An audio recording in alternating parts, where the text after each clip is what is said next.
جه برنامه کرد کنکشن دنگی امریکا ل واشنطن پایتخت سلاوورز از صالح دمیجر لگل هفکارین خو به خیر هاتنا و دیکم و به سنوچه اندس به برنامه دیکم. رخصتنا ساغلمی جهانی دبیجه ویروس کرونا رنگ قط به داوی نه.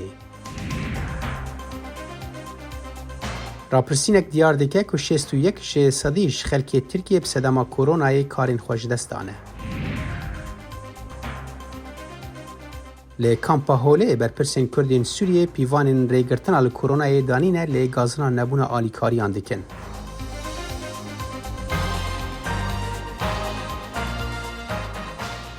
سروکی بشه تنگاویانی رخصتنا جهانی ساغلمی هشداری دا که ویروس کرونای رنگ ناو بمینه و پیشبینی کنترل کرنا و قط نابه. مایکل رایان گوت هرچندی که هجمارا توشبویان نزم بویه لی اف ویروس رنگ قط بداوی نبو به هبونا واکسینه که دی بسالان درش که حتی که آستک باشه پاراستنه بیت آوا کرن.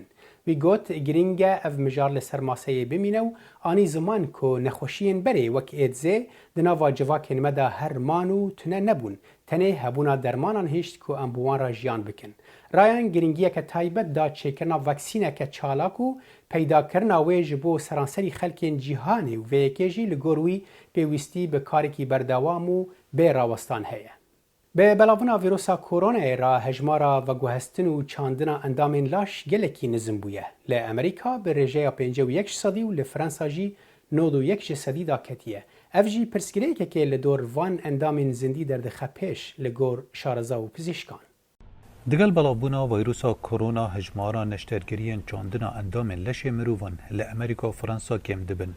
نوجدار نیگرانن لسر ترسا لسر جانا اندام پخشان کورنگ ساخلمیا خوش دست بدن و ربری مرنه ببن. تیم کالی کولارین امریکی و فرانسی دراپور تکیدا لسر روزنامه لانسید بلا بوی دبیجن جمعها 2 حتی مها 4 هجمارا نشترگریان بریجا 5 صده لامریکا و 91 صده لفرانسا کم بوینه. کشا گلچیسکان گریدایی بمرن و جیانه و هیا. زیدباری هبونا کرونا دما هری زحمت وقتی دگوتن همون نشترگری هاتنا راوستان. هر پاپنر یه 66 سالی خوشبخت بو که هفجی ناوی گلچیسکا خو لدما بلافبونا ویروسا کرونا بخش کر. براستی من چه پیوینن جبو سپاسی کرنه اوه کارکی رزگاری کرنا جیانه بو و گلگه گرنگ بو. لکولین دیار دکن که پرانیا نشترگریین هاتی نارا گرتنین و گاهستنا گلچیسکانه جبر که او دکارن دگل ششتنا گلچیسکا بجین لی پرزگریک او نشترگریین و گاهستنا دلو جگران جی راوستاینه. هفرکی جی چند آلیان ویا. براستی نیگرانی لسر سلامتیا کارمندان هیا لدما دچنه نخوشخانه که بو و گاهستنا اندامه که لشی. کارمند راستی بربندین خو پاراستنه جوایروسا کرونا دبن. لگور تو را UNOS کو سیستما چاندنا اندامین لاشی لامریکا پریوه دبد اندام بخشین زندی نماینه لمها آدار 151 نشترگری لامریکا هاد بونه کرن و لمها 4 بونه 16. ام نشترگری چاندنا انداما جبو نخوشن تنگاف دکین لیک ازش معنا خوازی نشترگری بو اندام بخشکی بکد. هجمارا کازورا امریکیان اندامن لش خو پشتی مرنه او هندک لدما جیانا خدا دبخشن. داتاین ویم هدیار دکن کو بخش کرنا اندامان جسا خو مریان کم بویه. لماها گلانی آشکرابو کو چاندنا اندام لش مروفان دنزمترین آز دایا. نخوشن پیدوی به چاندنا گلچیسکان بودمه که زور درش دلسته دادمینن و هندک جوانا جیانا خو جدت ددن جبری چاندنا گلچیسکان بو بیتا کرن. زور زحمتا گلچیسکه که پیدا بکی و هیا 8 حتی 10 سالان لحیویه بمینی گلک جوان دمرن از سپاسیا هفجینا خودکم گو آماده بو گلچیسکا خو بدمن. لکولارین لانس دبیجن اف جوره نشترگریه لفرانسا زور کمتر بوینه جه امریکا او جی بو سیستم ساخلمی وی ولاتی ودگرته به. بریتانیا به تومارکرنا 40,000 مری را به صدام کرونای نهاجی هری خراب اروپای دوی درباره ده. پزشکی نخوشخانه منچستر دکتر زردشت همرش لگل هفکارا من هیرو زنگنه بحثا ویروسا کرونای لوی ولاتی دیکه. هۆکارەکەی چییە بەریتانیا بەو شێوەیە ڕێژەی مردنی زۆرە بەهۆی ئەم ڤایرۆسەوە؟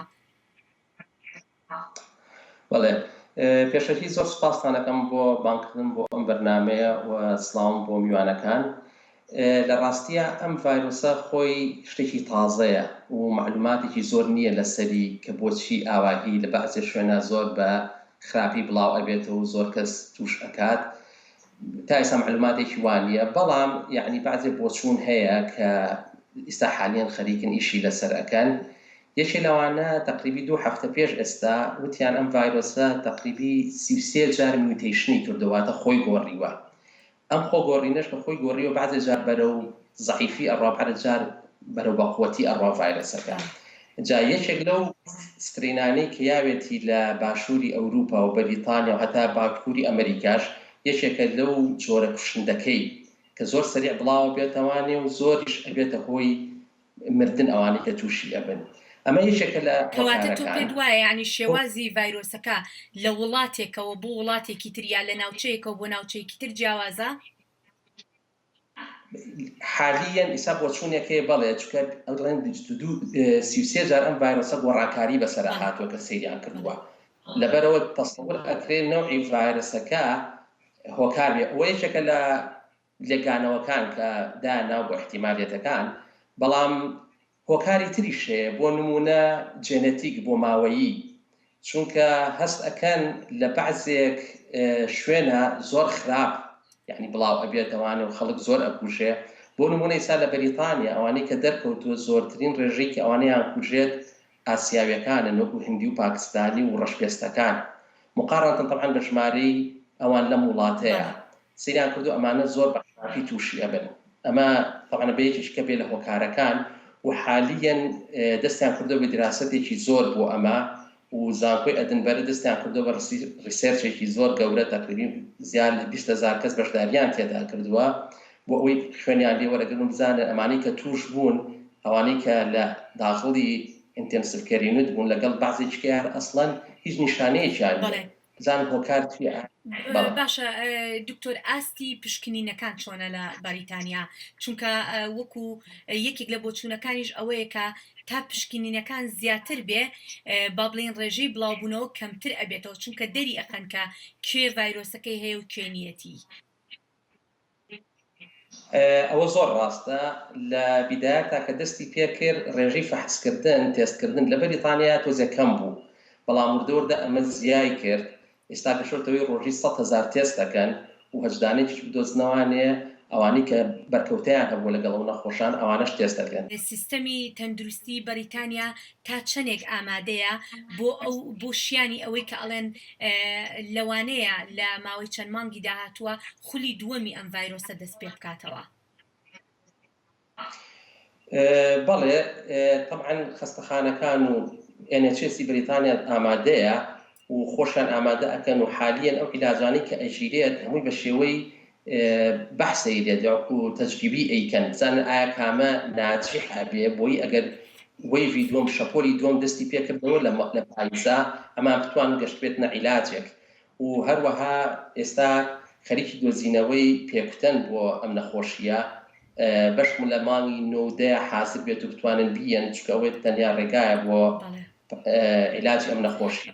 لەبەرەوە بە هەموو جۆرێک یعنی خەریکن لە ئامادەیەکی باشە. بەڵێ دکتۆر زەردەشت حەمەڕەش، پزیشکی نەخۆشیە گشتیەکان لە مانچستەری بەریتانیا، سوپاس دەکەین بۆم دەرفەتە. سپاس بۆ ئێوەش. لەگۆر لێکۆلین و راپرسینا ماک لە ترکیە 61 ji sedî xelkê bi sedema koronayê dahatên xwe ji destane. Li parêzgeha Wanê jî rewş pir xerab e û welatî meha Remezanê di nîrên pir dijwar de derbas dikine. Pemnêrê me li wir agahiyên bêhtir hene. Bi balavbûna vîrusa korona, aboriya piraniyan welatan xistiye dibin krîzê da. Tirkiye jî yek ji van welatan e û nirxê liraya Tirkiye hember dolar û ewroyê pir daketiye xwarê û $1 bûye 7 lirayê Tirkiye. Ji ber vê rewşê nirxê tevahiya tiştên xwarin, cil û bergan biha bûye. Her wiha li gor kompanya lêkolînê Makê bi heman sedemê ser debara rûnişvanan 61 ji sedî tesîrek neyînî encam daye. Em li kolanên bajarê Wanê geriyan û me tesîra vê rewşê ji rûnişvanan pirsî. Ez bira şeva xêrî dinêm. Em 6 eyalin. Tu işî min emelê me çinîne. Ez kiracî me jî zaten. Ceyrana ava kirayê Remezana yanî îdare nabe. Torbekê ar biye 120 milyon. Yağ biye 780 milyon. Kapê çetê dengekê şekil biye 340 milyon kare. Her wiha li gel meha Remezanê liv û tevgera li bazaran ji ber vîrusa korona îsal pir kêm e. Rûnişvan dibêjin ku ji ber vîrusê û krîza aboriyê ew nikarin xwarin û vexwarinê bi rehetî bikerin. Xwedê Remezan xweş derbasir bî zaten heyveke mübareke xêr û bereket e. Derbasir bît ema ji bîberê xweş ne. Em rehet nayên biçin, rehet tiştê xwe ne.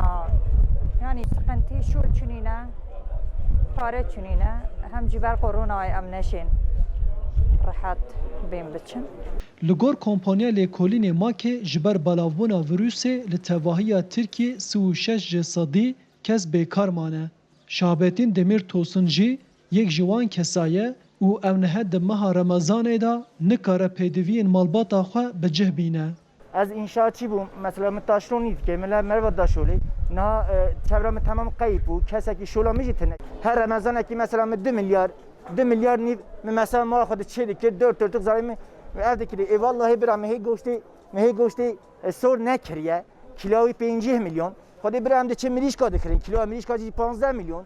Yani dijmete ew Remezana hat milyarekî dewletê daye me da. Me daye kira xwe 200 milyon maya me pê Remezana bike heta eydê. Di meha Remezanê da nanê herî tê xwarin pîde û kade ye. Lê nanpêjê bi navê Yüksel Yalçın got ku firotina wan 20 sadî da ketiye û ew pir zehmet debara xwe pêk tînin. Bina ben şuyum zaten. Yani beşer koronayı işeme 120 ketiye favavi şuyum valla. Evine hoş ketiye bir dünyayı kodu şuyum. Am çar beraber şortken am naşi bokhacı yumi helden. Am yumi khacı helden. Ama mahke biz çıl roja filan. Ama hama mergoma ve tezgama vekili ben şortken kanı xoday mazana. Hêjayî gotinê ku hikûmeta Tirkiye û hejmarek dewlet ji ber krîza aboriyê hewil didin tedbîrên ku hember vîrusa koronayê wergirtî sist bikin. Lê rêxistina saxlemiya cîhanê di daxuyaniyên xwe da diyar dike ku rakirina tedbîran dê rê li ber pêlekê duyemîn veke. Arif Aslan, Dengê Amerîka, Wan.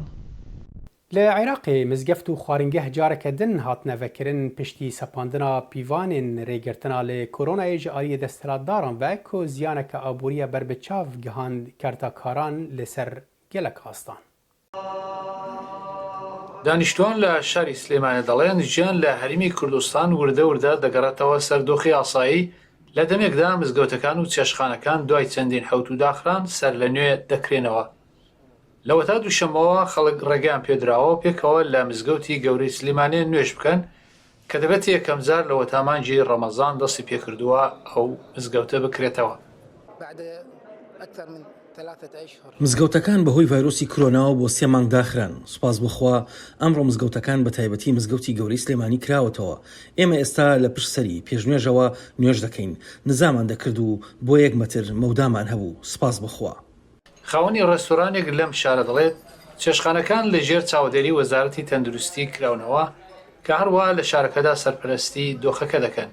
چێشخانەکەمان داخستۆ بەهۆی ئەم ڤایرۆسی کۆرۆنایەوە کە هاتە سلێمانیەوە زەرێکی زۆری دیان بۆ مای 2 مانگ مەطعەمەکەمان داخستێمە چێشخانەکەمان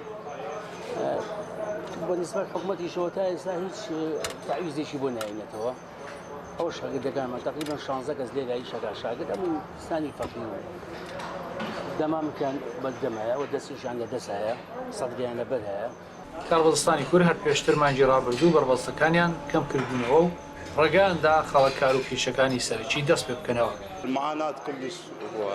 تووشی ناخۆشێکی زۆر بووین. کارەکان وەستاون بەهۆی داخستنی شوێنەکان ژیان بە تەواوەتی وەستا بوو.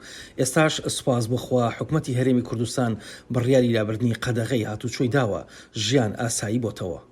دوای سەپاندنی بەربەستەکان بۆ پێشگرتن لە بڵاوبوونەوەی ڤایرۆسی کۆرۆنا بۆ ماوەی 2 مانگان کاربەدەستانی کورد ئێستا راپۆر دەکەن ڕۆژانە ژمارەی ئەوانەی نەخۆشی کۆرۆنایان گرتوونەوە کەمتر دەبنەوە.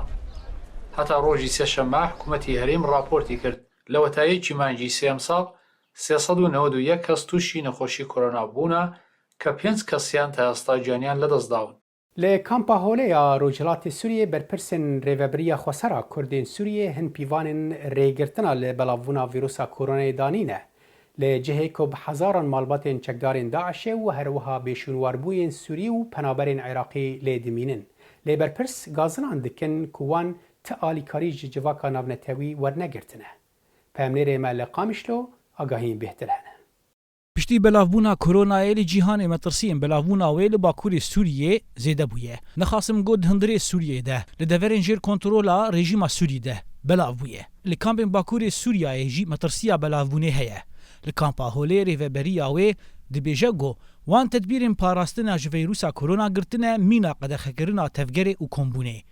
بخصوص منظمات ده هندري مخيم ده وايش درفجي ما قالك نداءات وشان جبو انه دعم مخيمه هولي بكن بس براستي بطء خطوات هذه هي وخطيوه جي متاخرتين تفقرا لكامبا هولي نورماله وتدبيرين وي لبرچاف تنبون كامبا هولي جوج دبه شامبيكتي بشي تايبت بجنين داعش وزاروكين وان وبشي دن بشي سوري و عراقيانه جنين داعش دبيجن جو فيروسا كورونا لمسلمانان ناگره و تنه لقاوران دخه لفي داري كامبا تايبت بمالباطن داعش دبيجن جو فيروسا كورونا فيروسا كا بلاكج خودي هاتي بشتي شري باغوزي جو او لقاوران تنه دخه لمسلمانان ناخه لگوری هیوا سورا کردی گو هیا وک وی دمه ریخستن ناونتوایی یین مروواهی آلیکاری جبو کامپی پیشکش نکرنه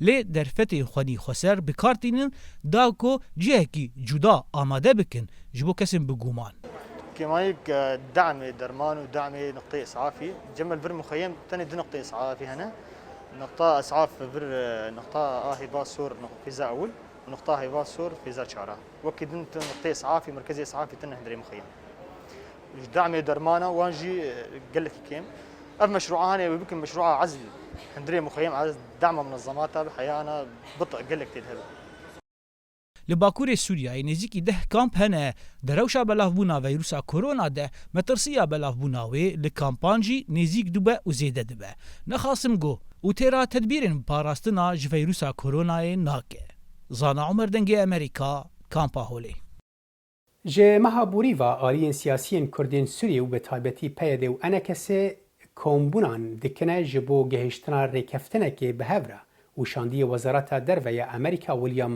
ڕۆباک ناوبەریە ڤان ئاخفتانان دکە گەلۆ جیاوازیە ڤان ئاخفتانان ژیên berê çi ye min ev pirs û hin pirsên dinên girêdayê vê mijarê ji endamê desteya hevserokatiya peyedê rêzdar Salih Mislim kirin.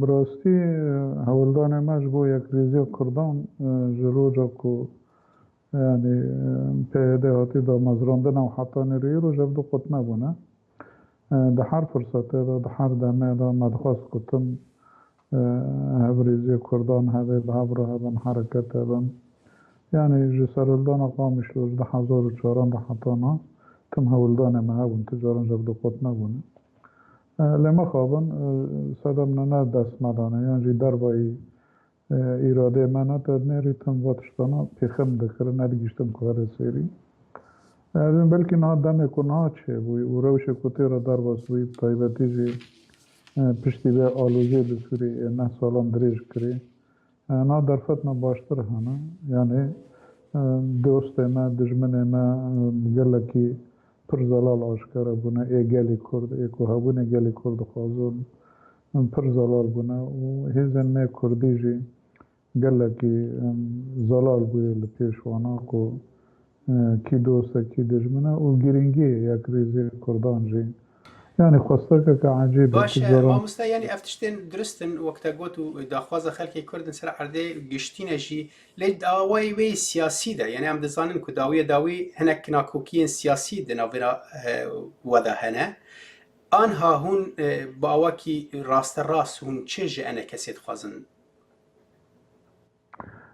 بله نه تشتکی جه کسی بیتر گلج ما گلج پارتی سیاسی گشکی دخوازه یعنی پارتی سیاسی کی دبن چه دبن حرکی نیرینه که خواه حرکی ایدئولوژیا که خواه نيرنا كخوي سياسي جدا هاي اللي أما قل هيرو دخوزه يعني أو بارتي سياسي هناكو كذا كنبينن يانجي هوريزي ناقازن يان لهم بردار كبن يانجي دواتي واجه دا قال سدمين وشوي قال خوين دار كن بارتي جي كل قال قطبوت معنا فنامينه اجبرو يا حركه كي كل خوزه خونز كي قال بغير خوزه خوسته كي قال بينجي و نزكونه كنا هيرو ام دبينجي د يعني خواسته که دوست کردان بیتر خواسته که گلی کرد بخواه باشه ما یعنی یک هر حال یک ناو ام ببیشن پلان یعنی ما بستن وين کو هون تفکر سیاسی کردین سوریه بکن یک او کو هون حجتها ترکیه ایریش کرنا ولا با کروجلات سوریه لاواز بکن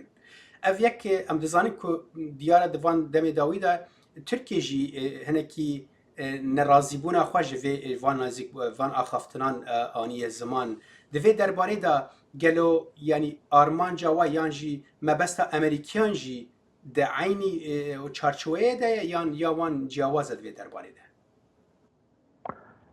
براستی ام حساب امریکی نزانن شخورا چه حسابی دکنه به گمان تکلی وانو ترکی جی تکلی نکورن استراتیجیکن شکاون دانا بلکه گوهرتنت خوزن یان خوازن هفته باور کرم بدن او مسئله وانه لهما ایماجی یعنی هوریزه می کردان که هم هم رابن لحار هاوی دلینه که کرد قویم ببن و کیزه کردان اند خوازه برا لهم بر ایریش دولت ترکی یعنی داگر کری وی هانا که به هویتی کل سر باکری سوری تیمشاندنه داگر کرنه عفرینه ای سریکانی ای گریسپی وانا بگرین یعنی کرد خوب هیزه خوابش که بیا کن بگمان باری گلی کرد این سبکتر ده بکانه بمید و همجی جبو پیش روزه یعنی و چای که رژیم سوری راد که لحف کرنک بید چه کرنه یان چاره سری که سیاسی بده کردگش که بیا کن نابه یعنی دجمنه مجلس 107 سالی ورداده یعنی جرگی که مسئله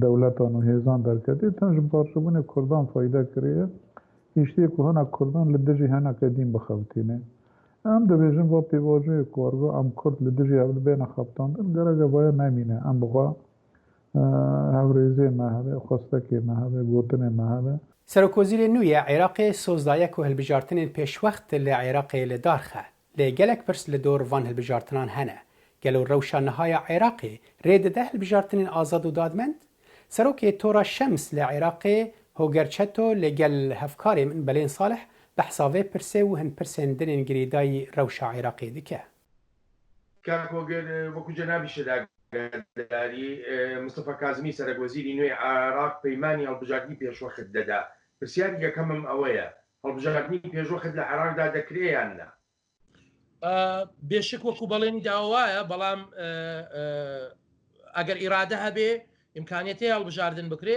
لەگەڵ ئەو تەحەدیانەی کە ڕوبەڕووی ئەو هەڵبژاردن دەبێتەوە یەکەم تەحەدیەکی جیهانیە پەیوەندی بە نرخی نەوت پەیوەندی بە ڤایرۆسی کۆرۆنا و ملبەملانەیە هەیە کە لە بینی ئەمریکا و ئێران و ناوچەکە بەگشتی هەیە تەحەدی دووەم پەیوەندی بە یاساکە خۆی هەیە یاساکە کامڵ نەبووە دەوایری ئینتیخابی تەواو نەبووە دەبێ پەرلەمان و مشەرعی عێراقی ئەم یاسایە بە زووی تێپەڕێنێ خۆشت دەزانێت ئەوە پەیوەستە بە ملبەملانەی سیاسی و کورسی ئینتیخابی عادەتەن یاسایەکی قورسە تێپەڕاندنی سێەم کۆمسیۆنێکی هەڵبژاردننی تازە نظامێکی ئینتیخابی تازەش خۆی تەحەدیە بەڕاستی ئایا لە توانایاندا لەو ماوەی کە مستەفا کاظمی یا هێزولایەنە سیاسەکان دەیانەوێت ئەو کارە ئەنجام بدەن ئەگەر بێت ئەم سێلایەنە ڕێگا خۆشکایە ئەگەر هەبێ ممکن هەڵبژاردنەکە ئەنجام بدرێت ئەگەر هەڵبژاردن ئەنجام درا چ متمانەیەک هەیە کە هەڵبژاردنێکی ئازاد و ڕەوا بێ بۆ خۆت دەزانی لە هەڵبژاردنەکانی عێراقدا فێڵوتەڵەکەی زۆر کراون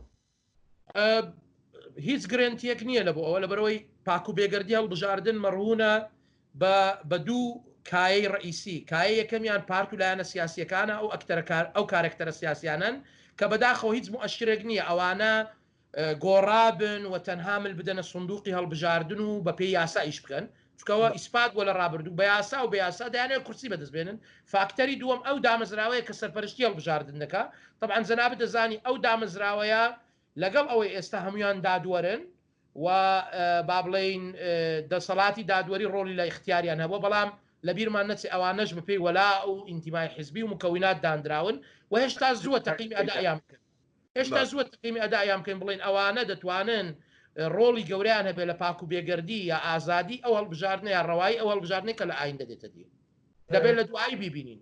کاگۆگەر ئەوڵەتە خۆپیشاندەران زۆر دەمێکە ینی داوای ئەوە دەکە کە پێویستە هەڵبژاردننی پێشوەخت بکرێ هەڵبژاردننی پێشوەخت چارەسەرە بۆ کێشەکانی عێراق کێشەی ئاسایشی کێشەی سیاسی کێشەی ئابووری گەندەڵی و هەتا توانیانی ئەو شتا زۆرانی کە ڕوبەڕووی عێراق بوونەتەوە. بەداخەوە ئەوەش وەڵامەکە نەخێر کێشەکانی عێراق گەورەترن لە پرۆسەی هەڵبژاردنێک یا دەرەنجامی پرۆسی هەڵبژاردنێک بە تایبەتی کاکە بەڵێن معلومە ئێمە دائیمەن لە علمی ئیدارەی ئینتیخابی بە پێی مؤشراتەکان نەتائجەکان دەبینین یعنی بەواتایەکیت کە لە عێراق یان ئەبێ هێزێک و با بڵێن گروپێکی سیاسی دروست بێ کە سەرتاسەری عێراق دەنجی پێ بدا و زەمانەتی زۆرینە بکە وەکو ئەوی لە تورکیا ڕوویدا مەسە عەدالە و تەنمیە توانی زۆرینە بەدەست بێنێ و حکوومەت تشکیل لە عێراق لازال ئەو ئیستیفافە تائیفیە ماوە یان شیعەکان دەنگ بە شیعە دەدەن سونە بە سونە کورد بە کورد و ناچارین دیموکراتی تەوافقی درێژە پێ بدەین و دیموکراتی تەوافقی بربەستێکی گەورەی ئەوەیە کە دەبێت ئەوەندەی هێز و لایەنە سیاسی و مکەوینەکان ڕازیکە ئەوەندە جەماوەر ڕازی ناکرێ بە شێوەیەکی گشتی بۆیە بە تەسەوری من هەڵبژاردن تەنها دەرگانیە ئەگەر چی بۆ ئەو قۆناغی بربەستەی کە لە بەردەمی عملیای سیاسی عێراقی قەد یەجوز هەڵبژاردن گۆمەکە بلەقێنێ بەرەو ئەوەی هەنگاوێک گۆڕانکاری لە وجوو لە بەشێک لە هێز و لایەنە سیاسیەکان ڕووبدا احتیمالە بەڵام ئەوە هەرگیز ناتوانێت چارەسەری هەموو کێشەکانی عێراقکە. کاکۆگر بەڕای جەنابە وڵاتانی دراوسەی عێراق و بەتایبەتیش مەبەستم لە ئێران و لە تورکیایە ڕێگادن لە عێراقدا هەڵبژاردنێکی ئازاد و ڕەوا بکرێت. بە بۆ چوونی من تورکیا و ئێران هەردووچیان مەساڵحیان لە عێراقەیە و لە ڕێی چەند کارێکتەرەکی ناوخۆی ڕۆڵ لەبینن قەد یەجوز ڕۆڵی ئێران زۆر گەورەتریش بێ بە حکومی عێراق 60% خەڵک شیعە مەزهەبن و تەسیری تایفی لەسەریانە بەڵام تورکیاش هێزی هەیە و با بڵێن کارکتەری ناوخۆی هەیە لەلای ئەوان بەڕێی من هەڵبژاردننی ئازاد و ڕەوا نییە بەقەدەر ئەوەی چەندە کارکتەرەکانیان ڕۆڵی سیاسیان لە ئایندە دەبێت بۆ زەمانات بۆ بەرژەوەندەکانی ئەو دوو وڵاتە زلهێزەی منطقەکە بە بەردەوامیش تەدەخولی مباشر و غیر مباشریان هەبووە بۆیە بە تەسەوری من ینی بێشک ئەوان ئەوەندەی چاویان لە مەسلحەتی ئەو کارکتەرانەیە کە لە هەڵبژاردن دەبنەوە ئەوەندە چاویان لەوە نیە بە ڕەواییە یان ناڕەواییە. کاکۆگەر سوپاس دەکەم. سپاس بۆ تۆش. داویە کورد کۆنێکشنە ئیرۆ تا جارە بێ هەر شاد.